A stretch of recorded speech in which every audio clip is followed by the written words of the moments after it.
those میں ایک second یہ میں انٹرپٹ کروں گا کیونکہ میرے متعلق ہے. یہ کوئی تاثر نہ جائے کہ میں آپ پہ پریشر ڈال رہا ہوں. نہیں آپ نے بات کی ہے, میں نے ذکر کیا کسی میاں افتخار کا. آپ کی گورنمنٹ کب آئی, آپ گورنمنٹ میں کب آئے؟ السلام علیکم ناظرین کرام, پہلے آپ یہ ویڈیو دیکھیے پھر اس پر ڈیٹیل میں بات کرتے ہیں. The unfortunate thing is everyone knows whatever is happening, but everyone is pretending as if nothing is happening. آپ نے ایک بات تو کہہ دی, لیکن let us be honest. The prosecution is the executive's function. You can't stand here before this court and just make a statement, then take that case to a logical conclusion if you think that is so important, which it is. میں ایک second یہ میں interrupt کروں گا کیونکہ میرے متعلق ہے. یہ کوئی تاثر نہ جائے کہ میں آپ پہ پریشر ڈال رہا ہوں. نہیں آپ نے بات کی ہے, میں آپ سے پوچھ رہا ہوں.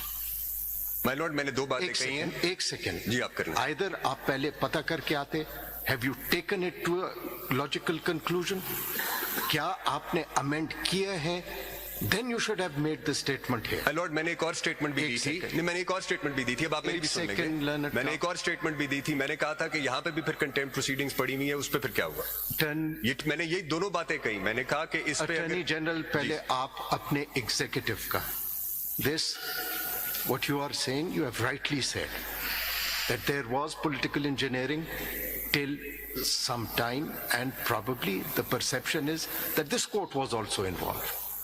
But what the letter is saying, that is continuing, and this is of utmost importance. So let us not pretend that nothing is happening. We have to take this thing very seriously. The Constitution, what they have pointed out, is a normalization of culture of deviance on part of the state. That is the question which is of public importance. My lord, this is why, because it was a matter of public importance, جو inquiry commission بھی propose کیا تھا اس کی بھی basic fundamental requirement بھی یہی ہے کہ matter should be of public importance. اسی پہ ہی ہوگا. جو اس 2017 کے ایکٹ کی ریکوائرمنٹ بھی یہی ہے. اسی کو ایکنالج کرتے ہوئے, ریکگنائز کرتے ہوئے یہ کمیشن پروپوز ہوا تھا. جی صاحب ذرا ایک چیز اور دیکھیں اس میں. اب مائی لارڈ چیف جسٹس کے بارے میں بات ہوئی ہے, چونکہ ایک ریفرنس آیا تھا جو کہ خارج بھی ہوا, بلکہ اس وقت کے پرائم منسٹر نے یہ ایڈمٹ کیا کہ یس وہ غلطی تھی, مجھ سے کروائی گئی تھی. اس کے بارے میں آپ نے کیا کیا؟ وہ غلطی معلوم کی کہ کس نے کی تھی اور کیوں کی تھی. Was it not an interference in the affairs of the court? یہ ساری چیزیں تو آپ کو کرنی ہے. آپ پوچھیں اس وقت کے پرائم منسٹر سے کہ کیا وہ تھا اور کیوں تھا, کن سرکمسٹانسز میں ایسے ہوا تھا. ٹھیک تھا سر, وہ تو سیدھی اب ساری دنیا کو پتا ہے وہ ایک ججمنٹ کی وجہ سے ہوا. کیا ایکشن لیا آپ نے؟ اس فیض آباد دھرنا کی ججمنٹ کیا ایکشن لیا؟ ایکشن لینا ہے. مگر میں میرے خیال میں اٹارنی جنرل صاحب بہت پولائٹلی کہہ رہے ہیں کچھ چیزیں آپ کو بھی کرنا ہوتی ہیں, یعنی کہ مجھے اور آپ کو, وہ بھی آپ کر لیں. مطلب یہ وہ شاید پولائٹلی کہہ رہے ہیں. ہم سب کرتے ہیں سر.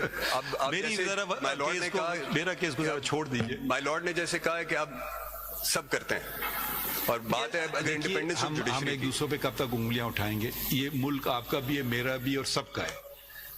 ہم آگے چلتے ہیں, بہتری کی طرف چلتے ہیں. ٹھیک ہے, اب یہی ہم کر سکتے ہیں نا. پچھلا کا تو میں جہاں غلطیاں ہوئی ہم ٹھیک کرتے چلے جائیں گے. ہم تو غلطیاں کر بھی رہے ہیں. ہم نے اکاؤنٹیبلٹی کر کے دکھائی اپنے کورٹ میں. جہاں ہم سمجھتے ہیں ایک جج کے ساتھ ناانصافی ہوئی, اس کو درست کرنے کی کوشش کی. جہاں سنا اکاؤنٹیبلٹی ضرورت پڑی سپریم کورٹ میں, وہ بھی ہم نے کر کے دکھائی. مگر اگر میرے خیال میں ہمارے دونوں دوستوں کی بات یہ ہے کہ اگر اس طرف بھی تھوڑی اکاؤنٹیبلٹی نظر آ جائے تو آپ جو انگلیاں جو اٹھا رہے ہیں تو وہ بھی تھوڑا آپ کر کے دکھائیں. اگر خود نہیں کرنا چاہتے ہیں تو دیکھ لیں کہ ہم نے کی, آپ بھی کر سکتے ہیں. شاید کہ آپ اتنے کمزور ہیں کہ یہ بھی نہیں ہو سکے گا. میرے خیال میں شاید یہ ہمارے دوستوں کی بات یہ ہے. اب کوئی چوائس ہی نہیں ہے. اب یہ معاملہ آ گیا ہے, اس کے آئے بغیر ہونا چاہیے تھا, بٹ اب یہ کوئی چوائس ہی نہیں ہے کہ ادھر بھی اکاؤنٹیبلٹی نہ ہو. اکاؤنٹیبلٹی ہونی پڑے گی. یا تو پھر یہ کرنا ہوگا کہ آج کے بعد سٹاپ کر دیں, آگے چلیں کہ آگے کچھ نہ ہو. دیکھیے ہو سکتا ہے کوئی سول جج, میں نہیں کہتا ہوں, میں یہ نہیں کہتا ہوں. میں اپنی جوڈیشری کے ساتھ 100% کھڑا ہوں, اور جب تک کوئی چیز نہ ہو میں کہوں گا each and every judge is dedicated, honest and a person of integrity. بالکل. مگر اگر وہ صحیح نہیں ہوا تو پھر ہم اس کے خلاف ایکشن لیں گے، ٹھیک ہے، مگر بات آنا تو چاہیے نا ٹیبل تک. اب میں اپنے کوئی وہم کے یا کسی کے کان میں کہنے سے تو میں یہ نہیں کر سکتا ہوں نا کہ اس کو فارغ کر دوں، تو وہ بھی مناسب نہیں ہوگا. تو پھر تو وہ انڈیپینڈنٹ جوڈیشری پھر ہم انٹرنلی تباہ کر رہے ہیں. ایک ایکسٹرنلی بھی حملے ہوتے ہیں تو انٹرنلی بھی ہو سکتا ہے. یہی بات ہم نے شاید شوکت صدیقی کے کیس میں کہی تھی. تو ذرا سا صدر صاحب سے اگر تھوڑی آپ اس طرف آ جائیں سر، آپ ان کے ساتھ نہ کھڑے ہو، ان کے مخالف بن کے کھڑے ہوئے. کچھ آپ کو مزید ایک تو آگے کا بھی راستہ میں دیکھنا ہے نا، اور یہ اب ہم خط بھی ہے، اس کا ہم کیسے چلائیں، اس کو کیا کریں. آپ صدر صاحب آپ اس سے پہلے کہ کچھ بات کریں، میں بتانا چاہ رہا تھا کہ کس طرح اسپیکنگ فار مائی سیلف میں اس کو کیسے دیکھ رہا ہوں. نہیں، آئی ول ایڈ مائی وائس.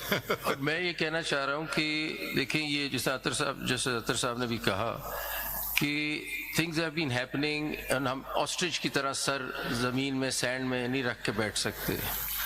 ہمیں کوئی، اور یہ بہت آنریبل ججز ہیں اسلام آباد ہائی کورٹ نے جنہوں نے یہ چیز لکھ کے بتا دی، ورنہ یہ شاید چیزیں ہو رہی ہیں اور بڑے عرصے سے ہو رہی ہیں. تو ہمیں یہ کرنا ضروری ہے اور فرض ہے ہمارا کہ یہ انڈیپینڈنس آف جوڈیشری کو مینٹین کرنے کے لیے ہمیں بہت سخت کوڈ لے ڈاؤن کرنا ہے. ناظرین کرام، آپ نے ویڈیو دیکھی اسلام آباد ہائی کورٹ کے 6 ججز نے جو خط لکھا تھا. بہرحال اس خط کے معاملہ اب سپریم کورٹ نے باقاعدگی سے ٹیک اپ کر لیا ہے. ناظرین کرام، اس وقت سپریم کورٹ آف پاکستان کے اندر چیف جسٹس کی سربراہی میں یہ بینچ جو ہے ججز کو نے جو خط لکھا ہے کہ ان کو دھمکیاں مل رہی تھی ماضی کے اندر، ان پر پریشر ڈالا جا رہا تھا، اس حوالے سے چیف جسٹس نے تمام شواہد مانگ لیے ہیں. اس کے علاوہ ناظرین کرام، اس وقت جو سب سے اہم اور گمبھیر معاملہ ہے وہ خطوں کا ایک طویل سلسلہ شروع ہو گیا ہے. اسلام آباد ہائی کورٹ کے 6 ججز نے جیسے ہی خط لکھے، اس کے بعد اسلام آباد ہائی کورٹ کے کچھ ججز کو خط آئے جس میں کچھ اس طرح کا پاؤڈر تھا جس کی وجہ سے ان کی آنکھوں کو کافی مسئلہ ہو گیا. وہ فرینسک کے لیے بھیج دیے گئے ہیں پولیس کی طرف. اب وہ جا کے اس کی تحقیقات کریں گے آگے یہ معاملہ کیا ہے.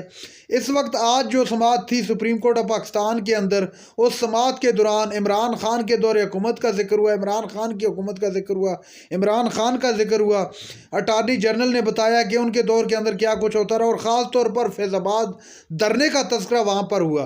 اور جو قاضی فائز عیسیٰ صاحب کی اہلیہ ہیں، انہوں نے جب ایف آئی آر کروائی تھی، ایف آئی آر میں انہوں نے کن کن کو نامزد کیا تھا، ان کا جو بیان ریکارڈ ہوا تھا اس حوالے سے بھی انہوں نے ڈیٹیل میں بتایا. آج عدالت کے اندر اٹارنی جنرل نے، قاضی فائز عیسیٰ بھی وہاں پر موجود تھے، جسٹس عطر معین اللہ تھے. انہوں نے پھر ٹوکتے ہوئے کہا کہ آپ یہ معاملہ آپ خود ہی پوری سٹیٹمنٹ بنا کر اس کو کسی نتیجے پر نہیں پہنچا سکتے اگر آپ عدالت کے اندر آ رہے ہیں تو. ناظرین کرام، یہ تھی آج کی ہماری ویڈیو. چینل پر جو نئے چینل کو سبسکرائب کر لیں. اگلی ویڈیو تک کے لیے اللہ حافظ.